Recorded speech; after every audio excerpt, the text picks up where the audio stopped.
So we should be faithful, but should not mixed with attachment, so that our mind maintain more sort of pure form. Then you can see others objectively, easily. I'm Buddhist.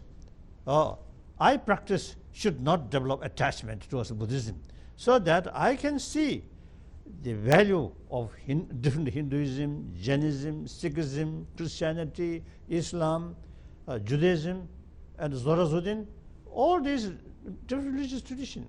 As I mentioned earlier, different way of approach, different historical background, sometimes you see different cultural aspect, but all carry same message, really worthy to respect, to admire. His Holiness, you are in a way a bold ambassador of peace, and still we have the problem, the Tibetan problem is continuing, and China has a new leadership. Do you think the emergence of a new leadership in China will have a kind of a positive attitude towards Tibetan problem, and do you feel, do you dream of once the Tibetan problem will be solved? I think according to many my Chinese friend, I think all have the view, the new leadership, mainly Xi Jinping, his whole family way of thinking is more liberal. So he already, at least his physical sort of attitude, more smile, more human, more human being. Sometimes you see these leaderships looks like a statue. So his physical language, you see, seems more sort of relaxed, but difficult to say, definitely, because the whole system is such. You have to wait and see. One or two individuals may not do much. There is not much room maneuvering these things like that. How then it's a Tibetan issue is case. Firstly, China, most populated country on this planet, 1.3 billion population, greatest populated nation. So then that nation in 60s, 50s, they prefer isolate. Then something different. Now after Deng Xiaoping, they deliberately, you see, trying to reach out with outside world, economic reasons. So therefore, and education in China proper. And for example, when I was in China, 1954, 55, they prefer speak Russian. I already know some broken English already, but I hesitated to use that by broken English. You see, nobody showing interest about English. Now you see, completely changed. That's China. You see, many people now studying English like that. So therefore, automatically they have wider contact with outside world. So therefore, the voice of democracy, freedom, liberty, free press, free media, press, information. Now voice of these things now month by month growing. So therefore, overall, for Chinese own interest, that big nation have great potential to make significant constructive role on this planet, on this global level. In order to carry that, you see, China must have respect and trust from rest of the world. That's lacking now. Military power there, population power there, economic power also gaining, but lacking respect and trust from rest of the world, particularly from neighboring states like Japan, India, like that. So therefore, for Chinese own interest, sooner or later they have to follow the world trend. That's democracy, liberty, freedom. While world going that way, the China go this way, impossible for their own interest. So therefore, only question of time. China will change, becoming more human, more like, I think, the genuine human society. Freedom, that. And then Tibet case, also, once China becoming more liberal, more sort of more open state, then Tibet issue, since we are not seeking independence. Autonomy and yes, freedom. yes, we are seeking mutually agreeable solution. Therefore, once China become more open-minded, then easily can solve our problem. Then another thing, you see, Tibetan spirit,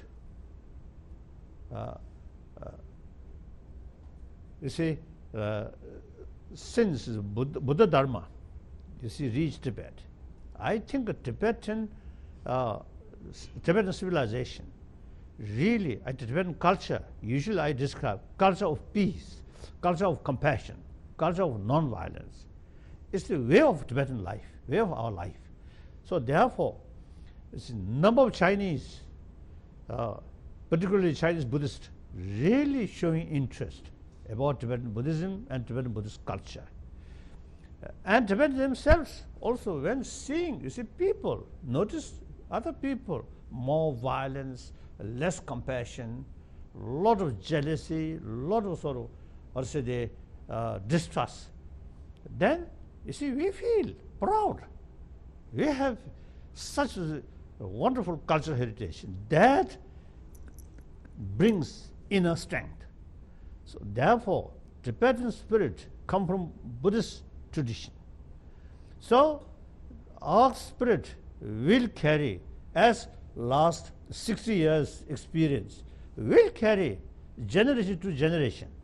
Within that, the system and people from China will change. That's my view. But now there is a lot of suffering happens, and the day before yesterday, one more person made a self-immolation, yes. Setting fire to himself. Right. So as a leader, don't you have that pressure or a feeling of that suffering? Certainly. Feel very, very sad. Now over 1 year. Really very, very sad. 78 people died within a range of that's right. three that's years. Right. Since, you see, last year, the first this event, you see, happened, I publicly expressed this is the symptom of certain cause and condition. Now that obviously not our own Tibetan created that. Who creates that? Everybody knows. Yeah. So now their side must carry realistically, investigate what is the causes. And then, as things are being stated, seeking truth from fact, now they must implement that, must investigate, not remain on propaganda sort of rhetoric sort of thing. They must look at the reality objectively. Then time come, they should investigate thoroughly and then accordingly sort of act. So that's I can since last year. I mean, since this beginning. I mean, this happened. I always repeat that. But then, see, actually, I always describe myself as a free spokesman for Tibetan people. I never consider I'm boss. They are my boss. Yeah. So these Tibetan, I mean, extremely very sad. You see, sometimes I also feel tear, very, very sad. However, they carry these not due to alcohol. Yeah, right. No. or family. Or family. We never say that. wait. Due to family problem. But they are really feel the desperate sort of situation. So they cannot bearable, you see, the situation. So they choose that instead of day by day constant fear, and once they arrest, lot of torture, and through torture many become handicapped, and in many cases death. So they choose this self burn is they feel that's easier. So therefore, you see, my position is very, very difficult. You see, to say you should do this, you should not do that. That's very difficult. So I simply carry their wish and then talk. And then secondly, since last year, now I completely retired political leadership. But still you are the spiritual leader. Spiritual leader, yes. But so therefore, this is the political sort of, or say, of course, spiritual matter also is involved because of the Chinese. Some of these hardliners, they consider Tibetan Buddhist faith is the ultimate source of danger of separation, Tibet from China. Yeah, they feel So that. they deliberately trying to control fully and minimize or eliminate eventually. Even if it's Tibetan language, some of these hardliner, you see, they really making effort to eliminate Tibetan, separate our language and separate scripture like that, script. One last question. In 1969, His Holiness said, next Lama will be reincarnated by the decision of the Tibetan people. But later, when you gave an interview, you said there is no chance for a next, this may be the last Lama, Dalai Lama. So don't you think, you said the Tibetan people are your boss. Yes. Do they have a choice to recognize the reincarnation of next Lama? Yes. And also, one more, finishing the, and also about you said about the self-immolation and the pro-life movements. So do you support the capital death sentence given to a person when he is doing a big crime?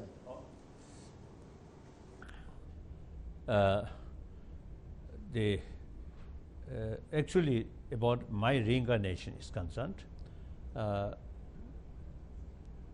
actually in early 60s,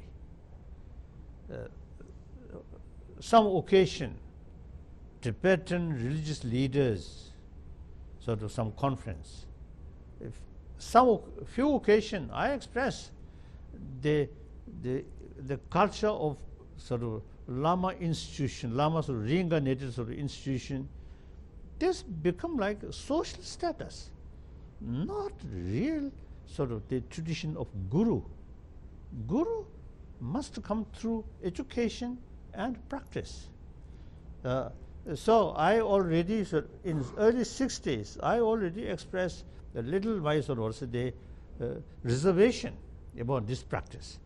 Then 69, one of my official statement, I stated the very institution of Dalai Lama should continue or not up to Tibetan people. If people, majority of the people feel this century-old tradition no longer relevant, then automatically cease. I mentioned that. Then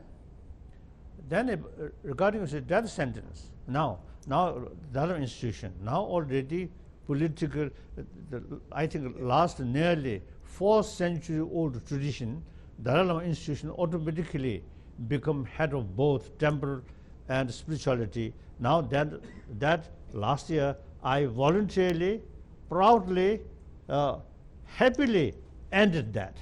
And so now in the future, China always says now they should approve the Dalai Lama. That is on the basis of wrong information or distorted sort of history. This is not fact.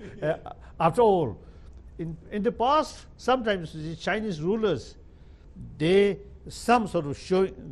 showing interest, or they show some kind of their own responsibility regarding high reincarnated or Tibetan sort of lamas. But that time, they themselves are Buddhist. So since I think some time back, I jokingly telling these in the past, they themselves are Buddhists, believe rebirth, and in some cases actually receiving teaching from some Tibetan Lama, including Dalai Lamas or Panchen Lamas. So they are like disciple. So naturally, when Dalai Lama's reincarnation, the issue comes, the disciple, faithful disciple, sometimes you see showing some concern. That's okay, the logical. So therefore, I expressing, you see, half joke. If the communist Chinese, you see, in order to carry some sort of, the responsibility, some concern about the reincarnation, first they should accept rebirth theory. Then secondly, they should recognize Chairman Mao Zedong's reincarnation. Then Deng Xiaoping reincarnation. Then logically they can sort of show, they can say something about Dalai Lama reincarnation like that. No, they cannot. That I think is difficult. So then illogical. Then secondly, of course, now Dalai Lama institution is purely institution of spirituality, nothing to do with political power. Therefore, I think now they may look less interested because of no political power. And the last part about the capital punishment. Oh, that it's a big controversy now. That since many years, I'm one of the signatory of worldwide movement abolishing death sentence carried by Amnesty International. So I always see against the death sentence. But in India it happened because Ajmal Kasab was... I think...